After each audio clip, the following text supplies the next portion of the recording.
Today we'll start on Kafav 106. New Mishnah.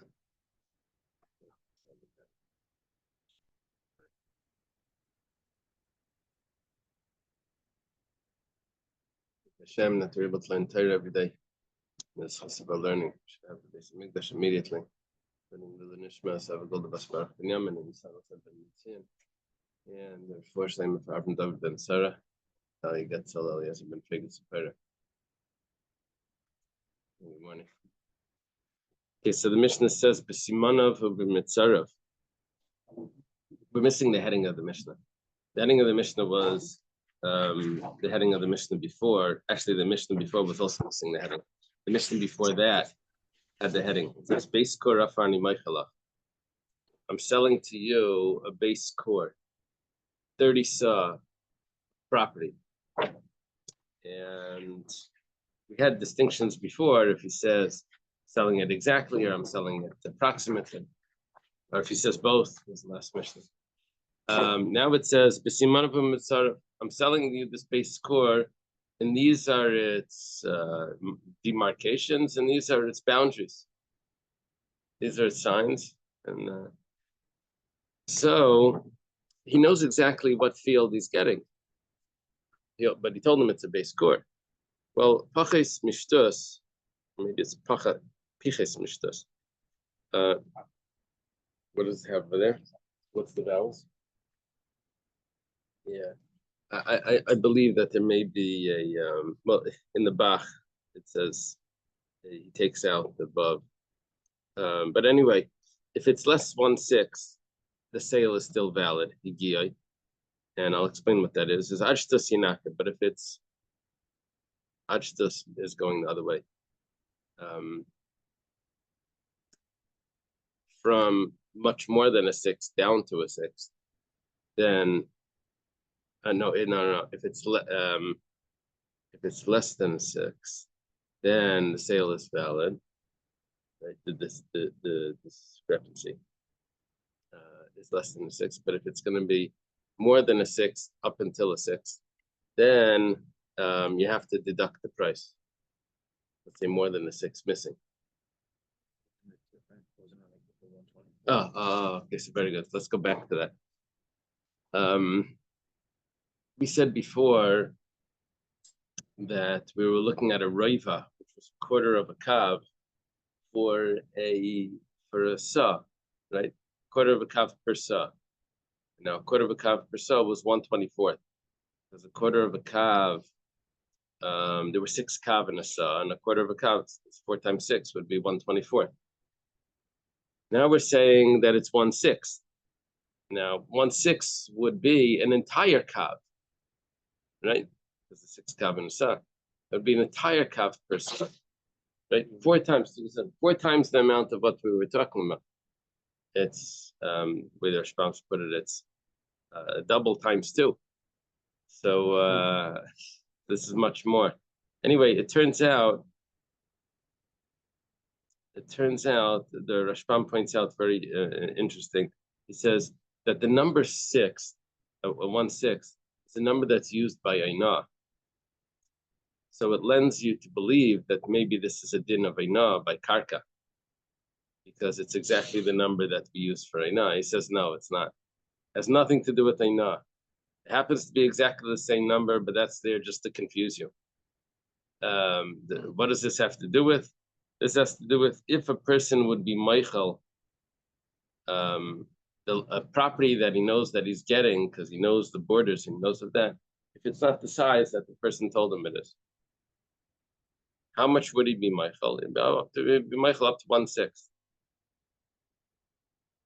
But it doesn't have to do with Ainah.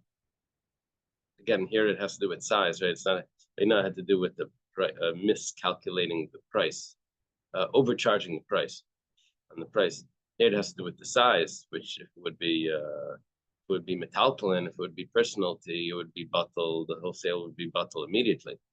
But here, because the person wants the property, we're saying, but he would still be Michael up to 1/6 if it's not the size that he was expecting.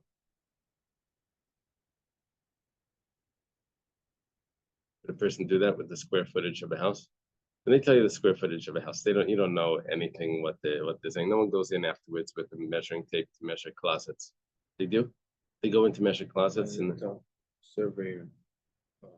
They always do that in the house, and then usually these older homes have like additions that don't have like permits. So then there you have the calculation of the square footage. But then the person at closing signs a paper saying, "Oh, I am aware that all this is illegal. I take responsibility." That gets up to the But I didn't think that if they tell him there's 2,000 square feet, does the guy really know if they maybe counted the room that has the air handler in there with the AC? Are they counting the washer and dryer? Is that part of the thing? Is it not part of it? The refrigerator. They just take the perimeter of the whole home. They take the outside. And there's also different square footage. There's like square footage with AC, and then there's without AC. Like the porch wouldn't be included. Like if you have a backyard without AC, like that would be like just a square footage. All right. Okay. Now I'm trying to figure out how someone would really be Michael 1/6 of the property. It's a lot. It's a lot. Maybe that will happen more like with the land. If they think if this amount of property is marked off, and then when the surveyor comes, notices that the fence is in the wrong place, they'll usually let the person know before the closing. Okay. Maybe not all of the land is arable. And maybe he's losing something that he's not interested. Maybe it's all rocks there. Right, but then the halacha would change if it's not like that. You know, we would have to have Bamed Devarim Amurim. You know, we would have to come in and Okay. Itzmar. Okay, there's one thing in this Mishnah that's a little bit vague, and that is we said that if it's less than a 6, he's Michael. More than a 6, he gets the money. He gets refunded the money. What about exactly a 6? So Itmar there's a statement over here from Amirayim. Rav Huna Amar Shtus Kepachas Mishtus. Huna says that if it's exactly a 6, then it's considered like less than a 6, then the sale is valid and there's no refund. And Rav Yehuda Amar Shtus Kiyosim Mishtus. Rav Yehuda says the opposite. These are both students of Rav Huna and Rav Yehuda, 2 students of Rav. Rav Yehuda says that a shtus is more than a 6, which means that you get a refund if it's a 6. Gemara explains. Rav Huna Amar shtus kepachas mishtus. Rav Huna says that 1/6 is like less than a 6. Achi kamar. This is what he means to say. Pachas mishtus v'shtus bichlal igiyai. I think the way the Rashbam wants to learn this is that. See, the Mishnah says less than a 6, which would mean that it's not a 6, right? It's less than a 6. So it's pretty clear in the wording of the Mishnah. But I think what he wants to do is he wants to say if it was, I think he's turning it into a verb. And he says if it was diminished, do they write it there?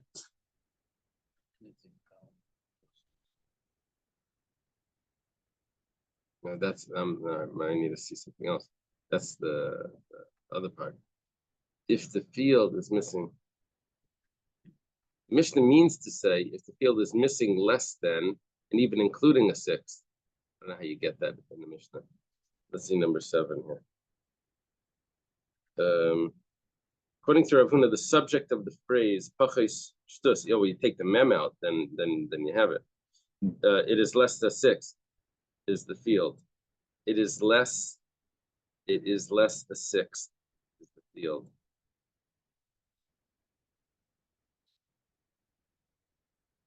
The field is less a 6. And I think they're dropping the mem. Not pachis mishtos. The field is less a 6, not less than a 6. Okay. And that's the way Rav Huna's reading it. So then the sale is going to be valid. There's no refund. Yosim Ishtus, if it's more than a 6, then Yinaka, then there's going to be a refund. Rav Yehuda says, Shtus ki yosim ishtus. That once it's a 6, it's already like more than a 6. What it means to say is, Pachis mishtus higiyai. If it's less than a 6, then the sale is valid and there's no refund. Ad shtus or shtus bichlal. But up until a 6, going from top down, and including the 6, then that's going to be refunded. That's going to be Yanaka. Yeah. The Rashbam points out that there's 2 ways of looking at the word ad until. Gemara does this often. It says ad b'chlal or ad v'layad b'chlal. So in the second part of the Mishnah, it says until a 6. What does until mean? When you have a dash, from 5 to 6, it means between 5 and 6. It doesn't mean including the 6, right? Does a dash mean including?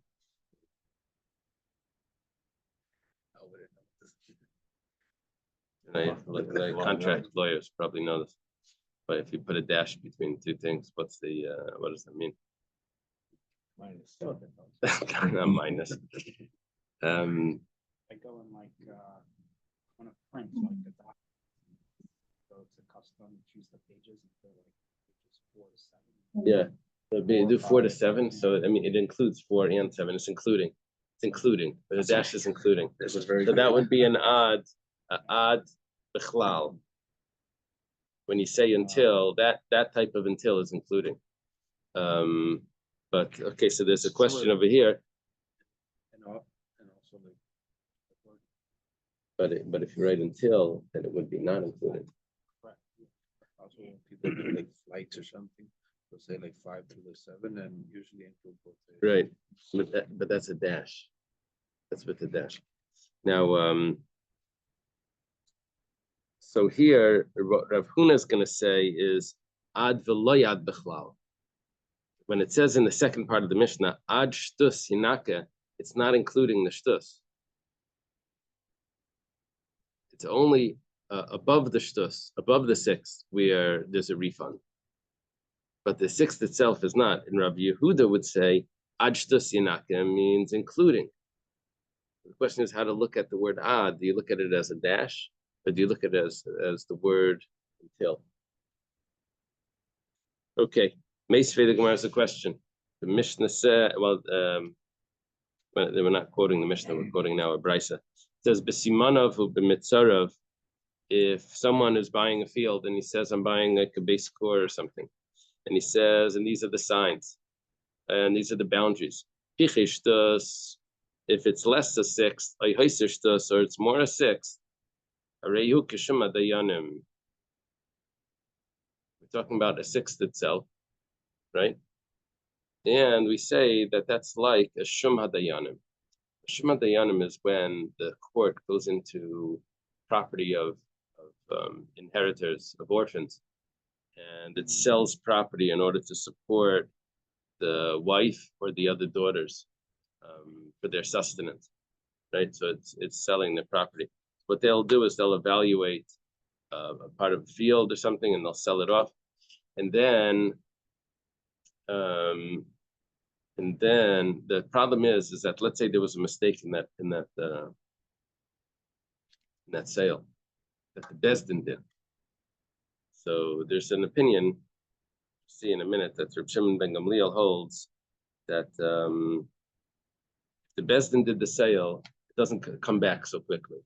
Even if it's a 6th off, the sale is still valid. Anyway, what we're saying over here is that we do it like Kishum Hadayanim.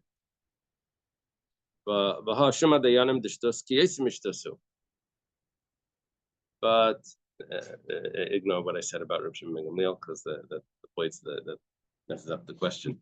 The question over here is that if it's Shuma Dayanim, if we're comparing sale of property between 2 people, which is off by 6, we're comparing that to a sale done by the Bezdin when they're evaluating property, selling it off to support the wife and daughters. So then Over there, the halacha is that a sixth is considered like more than a sixth, and you just made a comparison to selling property, and that would be a question on Rav Huna that says, and by selling property, a sixth is considered like less than a sixth. We're looking at exactly the sixth then. What's exactly 1/6? So the Gemara says, Amalach Rav Huna says to you, according to you, Higiyu Katani. What are you going to do with the word Higiya? It says the sale is valid. You missed the main word of that sentence. We're following that opinion of Reb Shimon ben Gamliel that I said too early.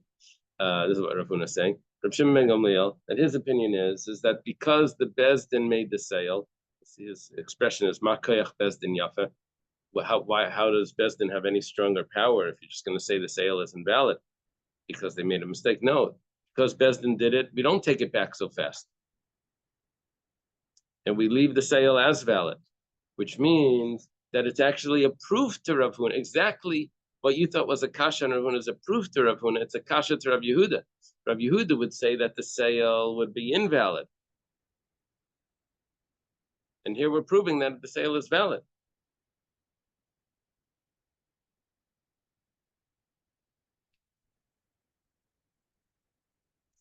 Okay, so that I'm learning this according to the Rashbam. The Rashbam doesn't have the word Ella, and I think what's going on in the Rashbam with the word Ella is that it's supposed to be a abbreviated word. It's supposed to be Amar Le. You drop the second aleph. Amar, the word Ella is supposed to actually say Aleph Lamed with quotations, the apostrophe in the middle. So it's supposed to be Amar Le. He said to him, this is, or Amalach maybe. Rabbi Yehuda would say to you, Rabbi Yehuda would respond to this question that we just developed based on, if we answering the question on Rav Huna, now have the question back on Rabbi Yehuda, that according to Rabbi Yehuda, why is the sale valid? So he says, Kishum hadayanim v'lei kishum hadayanim. When we said that it's similar to the sale that the Bezdin makes, so it's similar, but it's also not similar. Kishum hadayanim, when we say it's similar to the sale of the Bezdin l'shtus, we say that it's not considered mechila, a sixth. According to Rabbi Yehuda, a sixth is not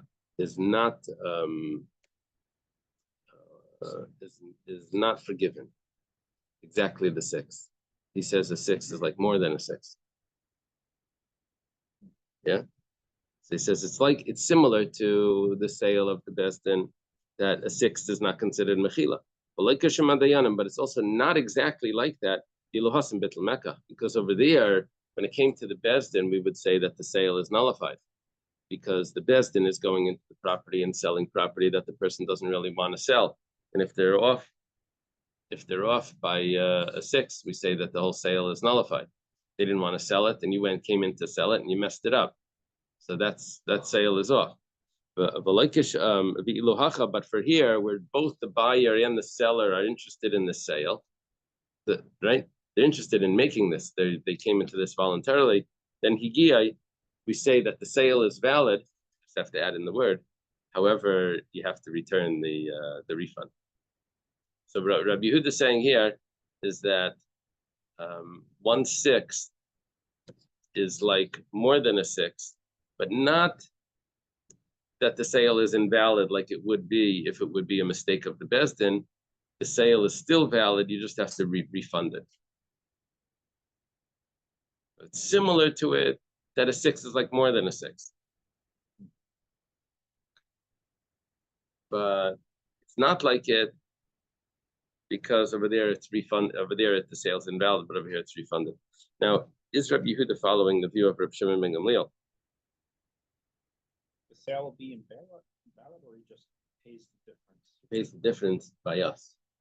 By the Bezdin going in and selling off property, we would say the sale is invalid. Yeah. Here seems like there's an issue with the price. If they sold it for the wrong price, it's still Right.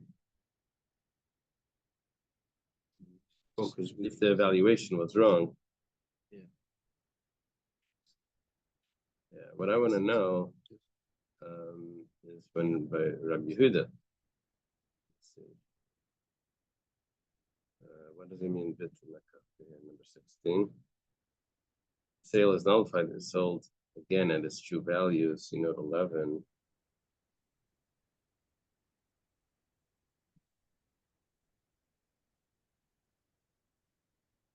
In the opinion of the sages, which is followed by the Gemara here, see note 18, the sale stands only if the error involved less than a sixth. If however, the more than a sixth, the sale is reversed. So, if I'm not mistaken, I think what's happening is that Rabbi Yehuda would be understanding this according to the sages, and Rav Huna would be understanding this according to Rav Shimon ben Gamliel. I'm not sure if that's spelled out so clearly. So question. So I guess I'm a little question is about the practicality of this set of halachas. So we're talking about selling of a base core afar, not a Right. gan or a chatzer. I guess when it says it's sold by simanim and borders, it's saying it wasn't chavel, it wasn't precise. We measured. Right, but he still told them it's a base core. So a base core, but it's not precisely measured. So somehow now they've figured out what is exactly a sixth and what is a centimeter less or a centimeter more. Yeah, so it would be comparable to saying that I'll sell you, my apartment or my house. It's 20,000, not 20, it's 2,000 square feet. Mhm. That's the property is an acre. I just say it like that. Now, turns out the property wasn't really an acre, but you know what my house is. So you agreed to it. You just didn't do the exact measurements till later on. And then you see that it wasn't exactly, that detail was off. So this is really a carryover from yesterday's discussion then about some confusion whether the second statement, Right. retracts the first statement because he says base core and he also says samani man. Right. Okay. Right. Thank you. When we're discussing exact versus exactly a sixth or less, is it really a centimeter or does it has to be like within a certain range? So we were talking before that exact was up to 1/24th off. No, that's when he said that's when he said approximately it was up to 1/24th. No, we meant even to the centimeter. Yeah, if it's he says exact, mida bechevel, it needs to be exact. Yeah, so the chances of it being exactly a sixth are like fairly slim. So, but a sixth is a huge discrepancy. That's not a 24th. That's right. I'm saying like if it's 1 centimeter more or 1 centimeter less, then that's going to change everything. It's not going to be exactly a sixth up to a centimeter. That's almost impossible statistically. Yes, I'm not sure what the range of error, the margin, what's acceptable.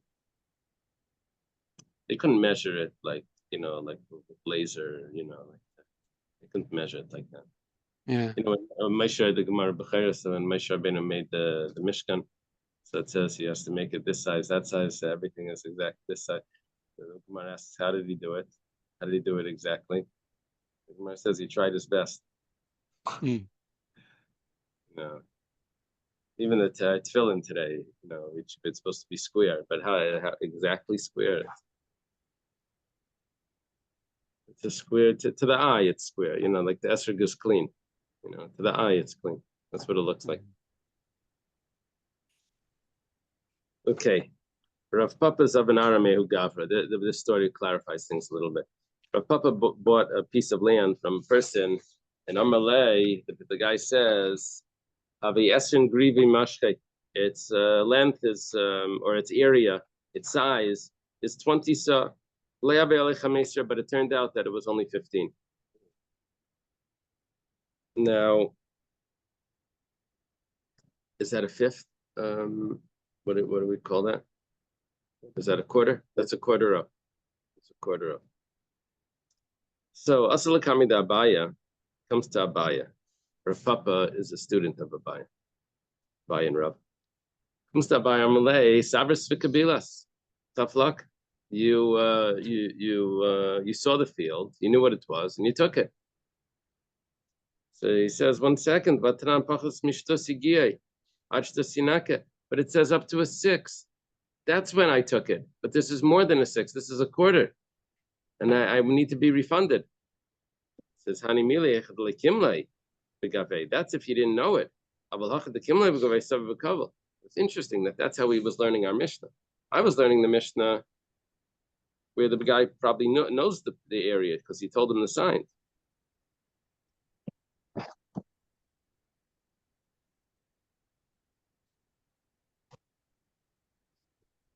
And even the Rashbam says,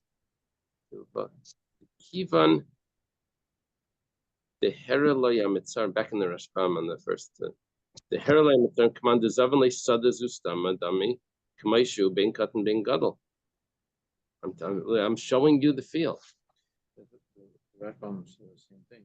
So how does Abaya say it's talking about that the Mishnah is talking about where you didn't know it?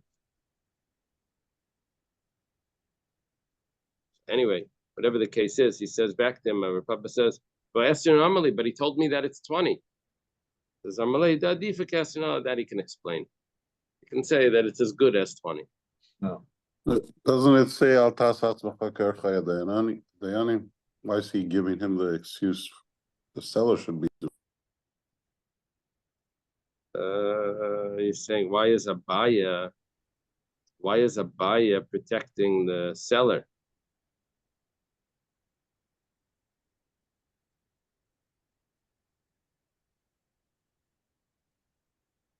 This is an actual case. It's not theoretical. Right. Could it be because he's already holding? Now we have to extract in the buyer. Chaim has a good question. Let the guy come and say that. Let the guy come and say it. Why is Abaya saying that it's that oh, maybe the Amar Lay. Amar Lay.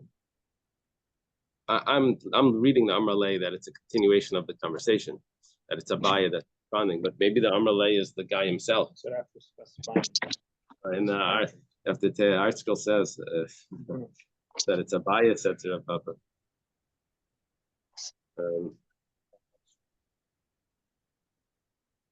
That's a good point. You don't have to learn it like that. You can learn it that the Amar Lay is the guy. The guy is saying it.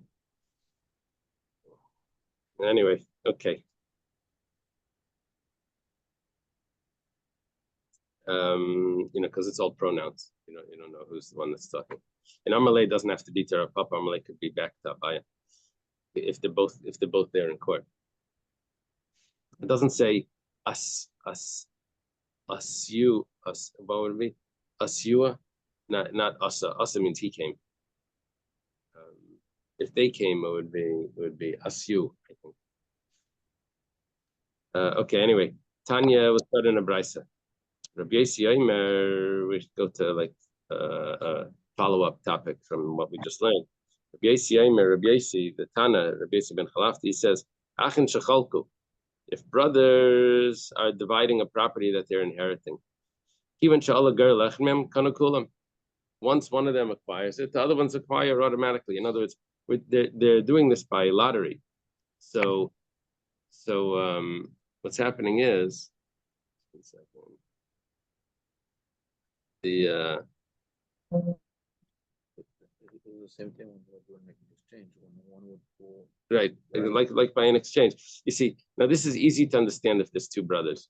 There's two brothers and there's a lottery, so you have two properties, yeah? And we'll make a lottery of which one. So one of the gets one. You don't have to do the other lottery for the other guy to. There's only one place where it's going, right? But let's say there's 3 brothers, and you do the lottery on one. The others already acquired theirs as well. Now they acquired it, but they're still partners in it. It's not divided yet, but it's gone over to that. Let me see if the other Ashbam writes it.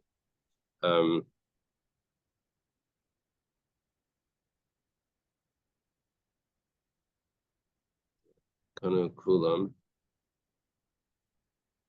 Im Gimel, Oisation of Lago Kanachalkai. Vashnaim Kanu Ben Snaim Sneachalak Mlachik Naim Kolsha Shiertu. Yeah. They've acquired that property. These other 2 brothers. And then they could divide it. It doesn't have to be divided the way we thought of dividing it. They could divide it the opposite way, horizontal, vertical, whatever, however they want to divide it. They could divide it differently.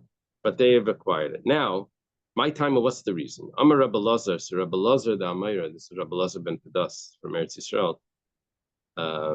He says, Ketchilas Eretz Yisrael, just like the way we inherited Eretz Yisrael. Matchila begar, Afkan begar. Now, the Gemara is asking, no one made a kinyan here. We didn't say that one of the brothers went out and set up a fence and locked the gate and dug a hole. He didn't do. How do you acquire property? Here, we just lifted up a piece of paper out of the hat, and we said that it's his, but he didn't make a kinyan. He says, well, we'll do it the way we got Eretz Yisrael. It was a lottery originally when we came into Israel. Afkan begar. The Gemara says, no, you can't compare that. Afkan bekalpi. Over there, we had it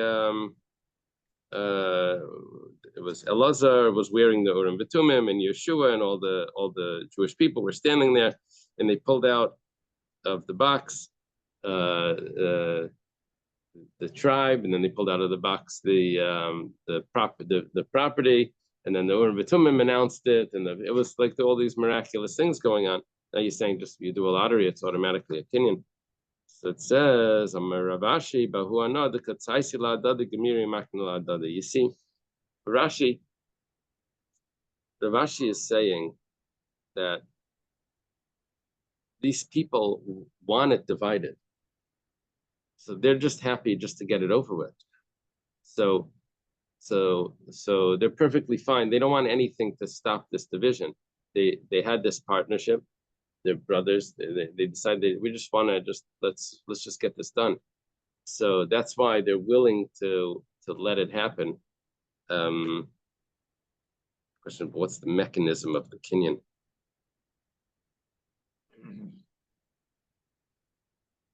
He's putting as the gamri the gamri believe of shalim makne l'mishi yala garel miyad. It's gomer daitam. They're so willing to do this that it's considered like it's like they've given it. They've given their share to the other person without an actual kinyan. Yeah, but they're the Urim V'Tumim. By the Urim V'Tumim, we could say that was different. But over here, we're saying because they just wanted it divided, they wanted it done with. So their mindset is that they're giving it over to the other one. Well, calling them brothers means it's possible that it's a Yerusha, and they're dividing their Yerusha. So does Yerusha, do you have to make a kinyan? I think when they divide it up, it's considered like lekuches, they're considered like purchasers, I think. That was definitely a discussion. You have to make a kinyan on a Yerusha? Not if there's one person there. But when they're dividing it, they should probably have to make an agreement, a kinyan, that this part is yours and that part is mine. Right. Well, but we had a discussion a few weeks ago about using a rope to make the division. There was a discussion, not exactly on point, but a discussion about you can't use a rope in 2 different seasons. Right. Because it's shorter or longer stretches. And then I thought it was just brothers dividing up something they inherited. That wouldn't have to do with the kinyan or not. That rope would have to do with how to measure it before they make it. Or you make the And then each kingdom, one okay. would go take his property, and when he lives in it, he acquires it. When he goes in, he closes the gate. Maybe not. I don't know. Okay. Here mentions that he wants to receive your own portion and to dissolve the partnership. Yeah, that's what he's saying. Because each one wants it. So I'm just asking, like, what's the mechanism of that? Is it just the wanting? They go like this, and they say like, yeah, that's the kingdom. That's like the combination that they want to dissolve the partnership. Wanting and Yeah. So is the lottery a kinyan now? Okay. It's my statement. Shnei achim shechalku, two brothers that divided the bala machim din sayam. So they already divided it. Very nice. They divided it in half, and then this brother shows up, right? Where there's a will, there's a relative, right? So this relative shows up, and from a distant country says, "I'm also one of you. I'm supposed to get a portion, a third. We have to divide it into thirds, not in half." So Rav Amar Batla Machlekes, Rav says you have to redo this. Shmuel Amar Mekamtzin. Shmuel says no. Each one takes 1/3 of the half that he got, and he gives it to this other one, and then they each have 2/3 of the property. Three brothers, they'll each get 2/6. Each get two. Each one takes a sixth of their half, which will be a third, and then they'll each one has 2/6. They'll each have a third of the property, and but we don't have to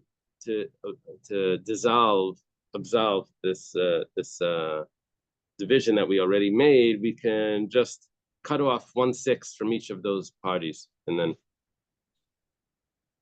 Amar le Rava le Rav Nachman. Rava says to Rav Nachman, le Rav damar batla machlekes. According to Rav, that says you have to redo it. Al mahadadina. We see that a judgment that's done, it goes back.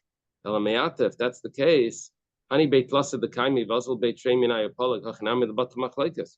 What's going to come out is, let's say there's 3 people that own something, and 2 of them go and they divide it. Are you going to say that division is not acceptable? Now, they're dividing it into 3 parts.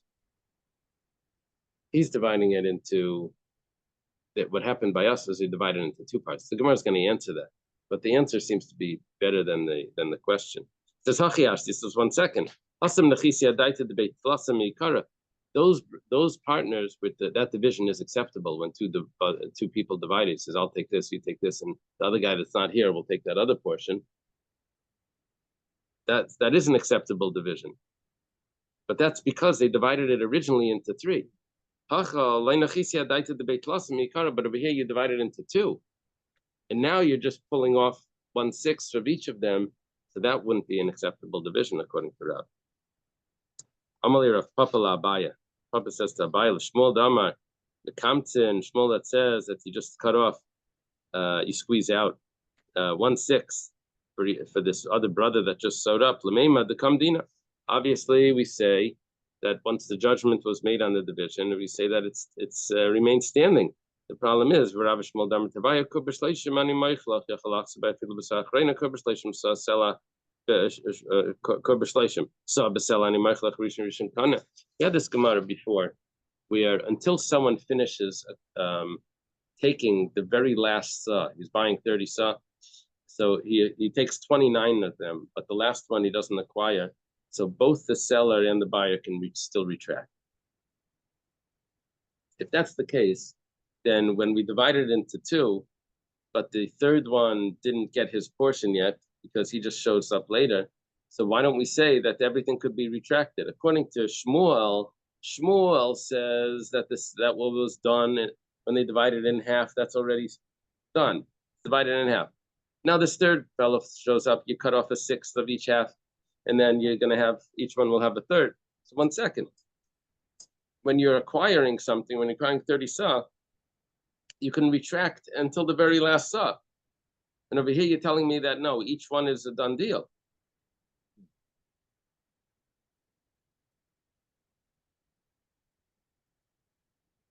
My answer is,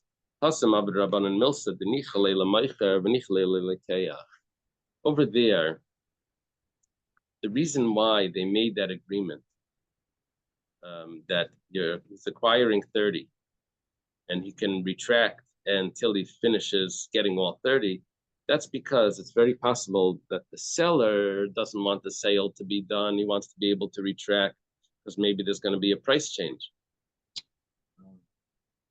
And the buyer wants to be able, if there's going to be a price change, then maybe he's going to want to sell it for a higher price. He's going to want to be able to back out.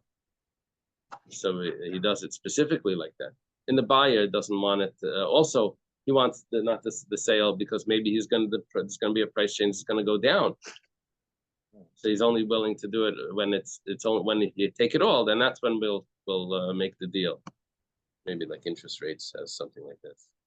You know, when they start the process, when they end, they always tell you by the mortgages, like we don't know what the rates are going to be. We'll see later when this goes through. I don't know. They're pulling something up on you there. Usually they give you the estimate and then they could lock in that rate like for a month. Get you to do the process, and then if you want to keep that rate, like if the rate went up and you want to keep that lower rate, you have to pay like for an inspection.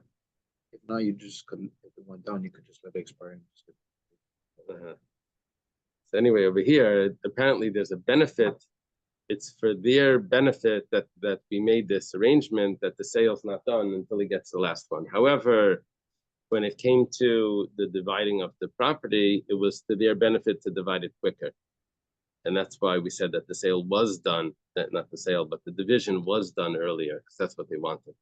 In other words, it's basically, you're asking a question on Shmuel's psak, Shmuel saying, we're just doing what the people involved want as the arrangement to be. And it's an assumed arrangement. Okay, let's leave it over here. So, Right, it's Mar on 107. yeah. Question, Danielle, can you hear? So it seems to me that formulation here is the way deeds used to be written.